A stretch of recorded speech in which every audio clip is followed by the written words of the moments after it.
वैशाख मास महात्म्य में आज अध्याय 3 सुनिए। वैशाख मास को माधव मास भी कहते हैं। यह मास माधव को बहुत प्रिय है। इस मास में किए गए वर्ण व्यवस्था के हिसाब से धर्म कर्म भगवान विष्णु की प्रियता प्रदान करते हैं। वैशाख मास में किए गए दान का महत्व बहुत ज़्यादा है और इस अध्याय के कथा में वैशाख मास में छत्रदान से हेमकंत का उद्धार की कथा बताई जा रही है, जिससे माधव मास वैशाख मास की महत्ता प्रकट होगी। और हमारे चैनल को सब्सक्राइब करिएगा, इस कथा को लाइक कमेंट शेयर करिएगा। आपको नमस्कार। कथा सुनाने के पहले नर नारायण को प्रणाम, व्यास मुनि को प्रणाम, माँ सरस्वती को प्रणाम। गजाननं भूतगणादिसेवितं कपित्थजम्बूफलचारु भक्षणम् उमासुतं शोक विनाशकारकं नमामि विघ्नेश्वर पाद पंकजम। गणेश भगवान की जय हो। आइए सुनिए। नारद जी कहते हैं, एक समय विदेहराज जनक के घर दोपहर के समय श्रुतदेव नाम से विख्यात एक श्रेष्ठ मुनि पधारे, जो वेदों के ज्ञाता थे। उन्हें देखकर राजा बड़े उल्लास के साथ उठकर खड़े हो गए और मधुपर्क आदि सामग्रियों से उनकी विधि पूर्वक पूजा करके राजा ने उनके चरणोदक को अपने मस्तक पर धारण किया। इस प्रकार स्वागत सत्कार के पश्चात जब वे आसन पर विराजमान हुए, तब विदेहराज के प्रश्न के अनुसार वैशाख मास के महात्म्य का वर्णन करते हुए वे इस प्रकार बोले। श्रुतदेव ने कहा, राजन, जो लोग वैशाख मास में धूप से संतप्त होने वाले महात्मा पुरुषों के ऊपर छाता लगाते हैं, उन्हें अनंत पुण्य की प्राप्ति होती है।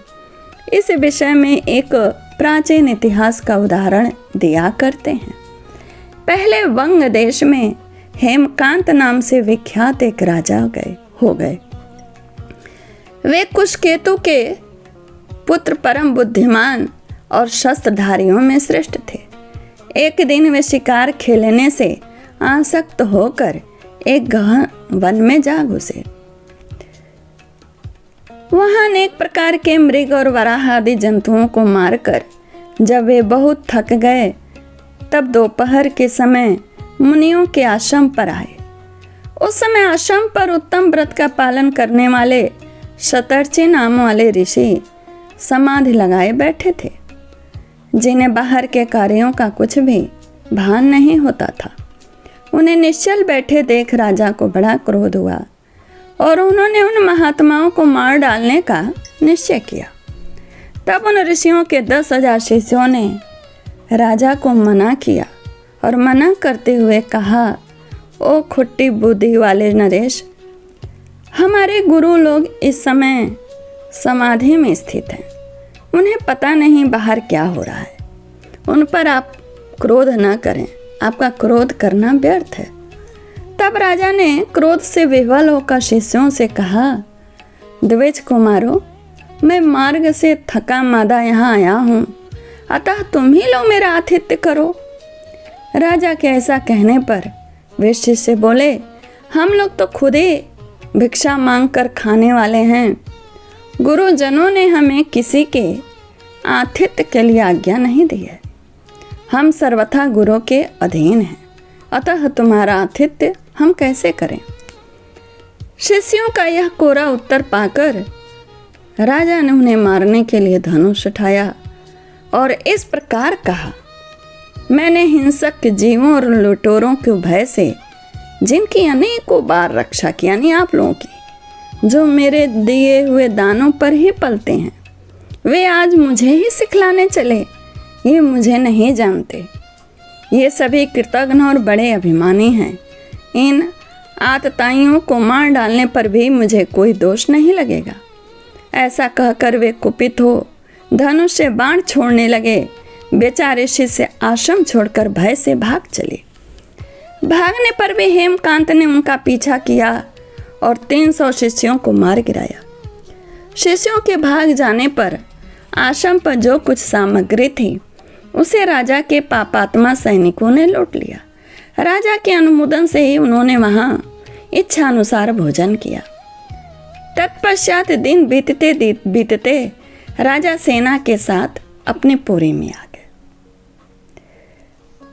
राजा कुशकेतु ने जब अपने पुत्र का यह अन्यायपूर्ण कार्य सुना तब उसे राज्य करने का योग्य जानकर उसके निंदा करते हुए उसे देश से निकाला दे दिया। पिता के त्याग देने पर हेमकांत घने वन में चला गया। वहां उसने बहुत वर्षों तक निवास किया। ब्रह्म हत्या उसका सदा पीछा करती रहती थी, इसीलिए वह कहीं भी स्थिरता पूर्वक रह नहीं पाता था। इस प्रकार उस दुष्टात्मा के 18 वर्ष व्यतीत हो गए। एक दिन वैशाख मास में जब दोपहर का समय हो रहा था, महामुनि तीर्थ यात्रा के प्रसंग से उस वन में आए। वे धूप से अत्यंत संतप्त और तृषा से बहुत पीड़ित थे, इसलिए किसी वृक्षहीन प्रदेश में मूर्छित होकर गिर पड़े। यानी जहाँ वृक्ष नहीं थे छाया के लिए, उस स्थान पर वे मूर्छित होकर के गिर पड़े। दयोग से हेमकांत उधर आ निकला। उसने मुनि को प्यास से पीड़ित, मूर्छित और थका मांदा देखकर उन पर बड़ी दया की। उसने पलाश के पत्तों से छत्र बनाकर उनके ऊपर आती हुई धूप का निवारण किया और स्वयं मुनि के मस्तक पर छाता लगाए खड़ा हुआ और तुम्बी में रखा हुआ जल उनके मुंह में डाला। इस उपचार से मुनि को चेत आया और उन्होंने क्षत्रिय के दिए हुए पत्ते के छाते को लेकर अपनी व्याकुलता दूर की। उनकी इंद्रियों में कुछ शक्ति आई। वे धीरे धीरे किसी गांव में पहुंच गए और इस पुण्य के प्रभाव से हेमकांत की 300 ब्रह्म हत्याएं नष्ट हो गईं। इसी समय यमराज के दूत हेमकांत को लेने के लिए वन में आए। उन्होंने उसके प्राण लेने के लिए संग्रहणी रोग पैदा किया और उस समय प्राण छूटने की पीड़ा से छटपटाते हुए हेमकांत ने 3 अत्यंत भयंकर यमदूतों को देखा, जिनके बाल ऊपर की ओर उठे हुए थे। उस समय अपने कर्मों को याद करके वह चुप हो गया। छत्रदान के प्रभाव से उसको भगवान विष्णु का स्मरण हुआ। उसके स्मरण करने पर भगवान महाविष्णु ने विश्वक्सेन से कहा, तुम शीघ्र जाओ, यमदूतों को रोको और हेमकांत की रक्षा करो। अब वह निष्पाप मेरा भक्त हो गया है।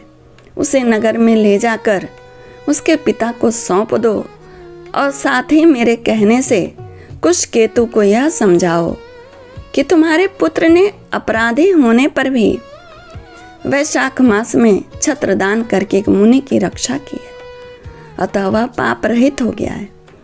इस पुण्य के प्रभाव से वह मन और इंद्रियों को अपने वश में रखने वाला, दीर्घायु, शूरता और उदारता आदि गुणों से युक्त तथा तुम्हारे समान ही गुणवान हो गया है।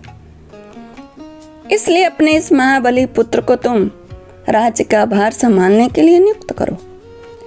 भगवान विष्णु ने तुम्हें ऐसी ही आज्ञा दी है। इस प्रकार राजा को आदेश देकर हेमकांत को उनके अधीन करके यहाँ लौट आओ। भगवान विष्णु का यह आदेश पाकर महाबली विश्वक्सेन ने हेमकांत के पास आकर यमदूतों को रोका और अपने कल्याणमय हाथों से उसके सब अंगों को स्पर्श किया। भगवत भक्त के स्पर्श से हेमकांत की सारी व्याधि क्षण भर में दूर हो गई। तदंतर विश्वक्सेन ने उसके साथ राजा की पुरी में गए। उन्हें देखकर महाराज कुशकेतु ने आश्चर्य युक्त होकर भक्ति पूर्वक मस्तक झुकाकर पृथ्वी पर साष्टांग प्रणाम किया और भगवान के पार्षद को अपने घर में प्रवेश कराया। वहाँ नाना प्रकार के स्तोत्रों से उनकी स्तुति तथा नाना प्रकार के वैभवों से उनकी पूजा की। तत्पश्चात महाबली विश्वक्सेन ने अत्यंत प्रसन्न होकर राजा को हेमकांत के विषय में भगवान विष्णु ने जो संदेश दिया था वह सबका सुनाया। उसे सुनकर कुशकेतु ने पुत्र को राज्य पर बिठा दिया और स्वयं विश्वक्सेन की आज्ञा लेकर उन्होंने पत्नी सहित वन को प्रस्थान किया। तदंतर महामना विश्वक्सेन हेमकांत से पूछकर और उसकी प्रशंसा करके श्वेत द्वीप में भगवान विष्णु के समीप चले गए। तब से राजा हेमकांत वैशाख मास में बताए हुए भगवान की प्रसन्नता को बढ़ाने वाले शुभ धर्मों का प्रतिवर्ष पालन करने लगे। वे परम ब्राह्मण भक्त हो गए, धर्मनिष्ठ, शांत, जितेंद्रिय, सब प्राणियों के प्रिय, दयालु और संपूर्ण यज्ञों की दीक्षा में स्थित रहकर सब प्रकार की संपदाओं से संपन्न हो गए। उन्होंने पुत्र पौत्र आदि के साथ समस्त भोगों का उपभोग करके भगवान विष्णु का लोक प्राप्त किया। वैशाख सुख से साध्य है, अतिशय पुण्य प्रदान करने वाला है। पाप रूपी ईंधन को अग्नि की भांति जलाने वाला परम सुलभ तथा धर्म, अर्थ, काम, मोक्ष चारों पुरुषार्थों को देने वाला है।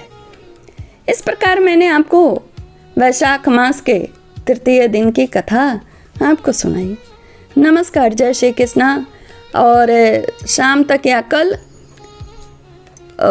दूसरा भी सुनाऊंगी जो स्कंद पुराण से लिया गया है। ये स्कंद पुराण का है, पद्म पुराण से सुनाऊंगी। ठीक है, नमस्कार, जय श्री कृष्णा, धन्यवाद।